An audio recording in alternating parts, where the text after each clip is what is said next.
go. Welcome to this new sequence of flute casts on this, the Gig Rig. The Gig Rig is about how to set up your equipment to do a gig, to do a live gig. And that's what I've got here. What I've got here right now is the setup for the most complicated gigs I would do. And this is actually Gig Rig, my Gig Rig number 5. There are 5 flute casts in this series that we're planning, and what we'll do is look at how to set this up. It looks fairly complicated, but it's actually pretty simple. It's everything sitting on a mic stand. I just pick this up, including the coffee cup, and take it to the gig. It's all set up in advance. I can even put this in my car, fold up the legs, put it in the passenger seat, put a seat belt around it, take it to the gig, and walk in with it, and set it up, plug it in, and I'm all set to go. And what we're going to do over this series of flute casts is to set up piece by piece, starting from something very simple that you can use, and working and adding more and more things. In the end, we've got a setup that has a microphone for acoustic instruments, effects, backing tracks, and actually 2 sets of backing tracks. You notice there's a backing track, a nature backing track going right now. That's the second backing track.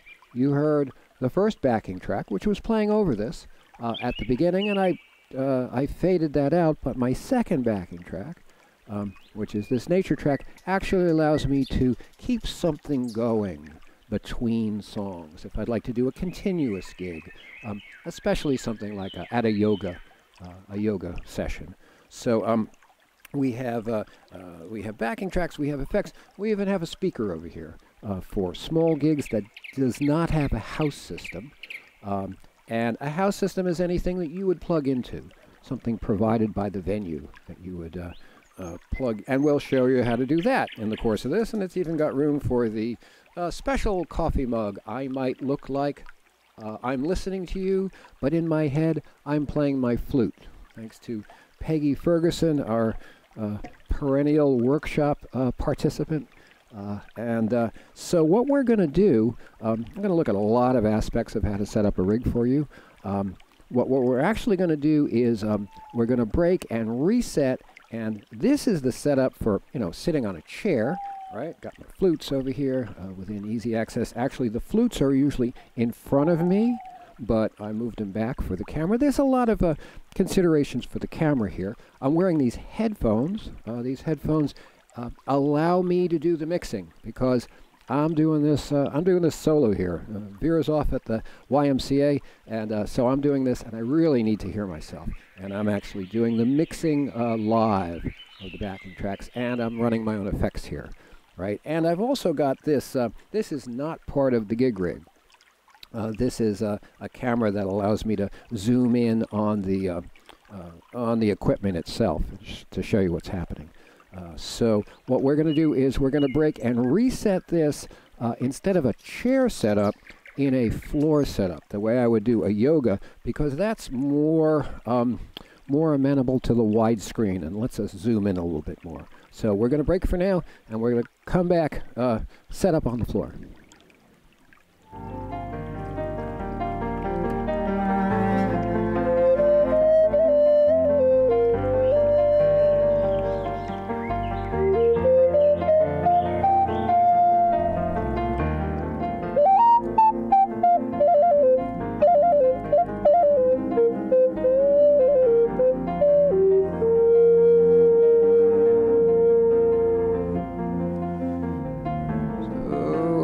Again on the floor in a setup that would be much more like I would do in a yoga setup.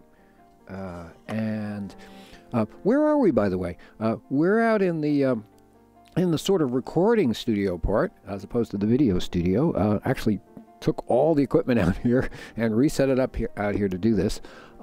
And the rig is now much simplified. We're now at rig level 1. And it is very simple, but it does give us some great capabilities.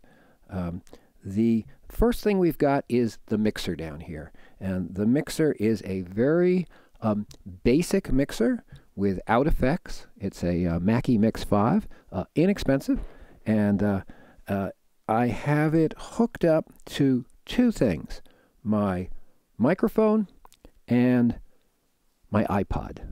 And that's the backing track you're hearing. We only have one backing track now, right? Only one backing track. But it has my tunes on it, my backing tracks, and they are coming in. Let's see, the mic is coming in on this channel here. This microphone is a condenser mic. It's an Oktava Mk-012, and it's coming in on this channel here.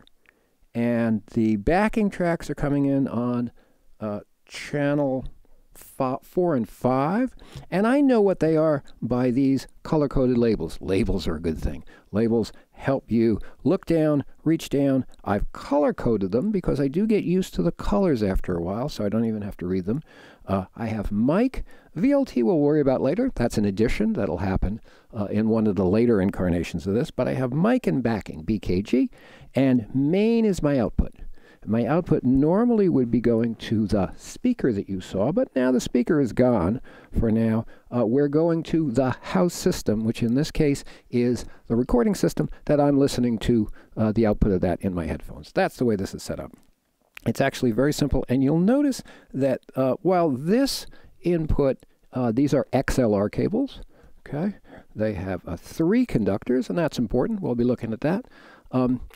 The kind of connectors I use for the most part are these angled connectors, because you saw initially there was more gear on here, and there's gear that lays on top of this, and I want it to lay as close as possible to the top of this mixer, so I use these angle connectors, and that's great. I hope you can see that there. There we go. You can probably see it a little bit better over here.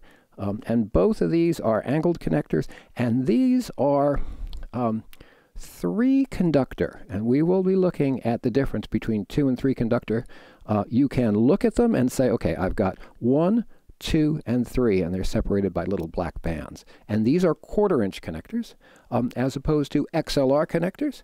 XLR connectors, this microphone is coming in on an XLR connector, and we'll look at that a bit later. But most of the connectors we're going to be using are these 1/4-inch connectors, and they're very commonly used. And that's what's coming in on the background channel over here. What's the rig that I have set up? It's microphone and backing track.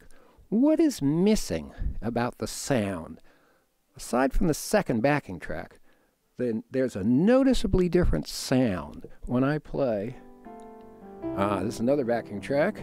It's in a different key that, oh, I have the key over here. Here we go. Let's try this. This is in A minor.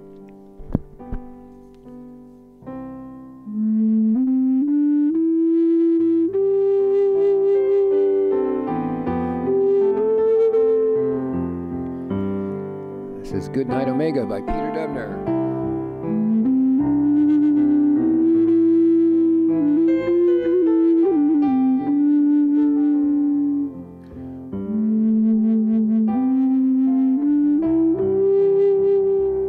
What's missing in this sound that we had before? If you listen very carefully, you'll notice that it does not have the reverb effect that we, some people call it flute juice, right?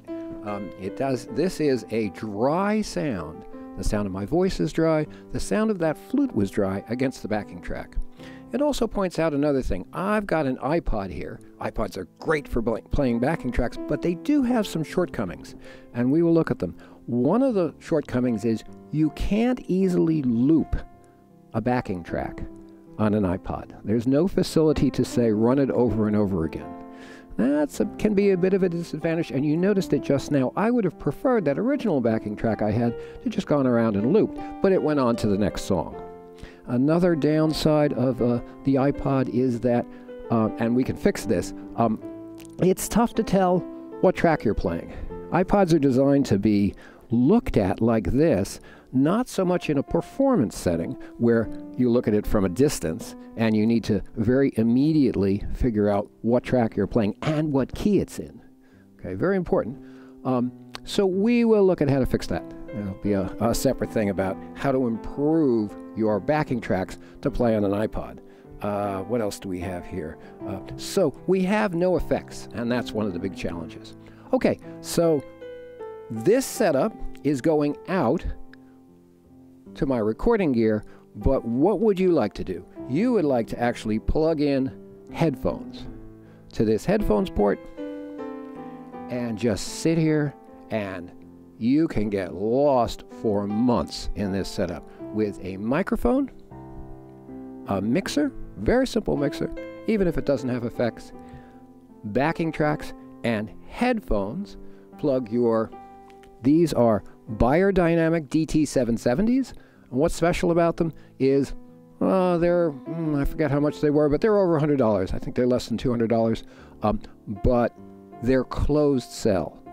They lock out as much as possible the ambient sounds around you, and they make a fairly tight seal, but are very comfortable. You'll find that many of the professional setups that you see, people are wearing these BeyerDynamic DT-770s. Excellent microphones, much better than the earbuds, right? Because I really need to hear what's going on here. Okay, that's about it. Main, I have in yellow, controls the master volume of the output.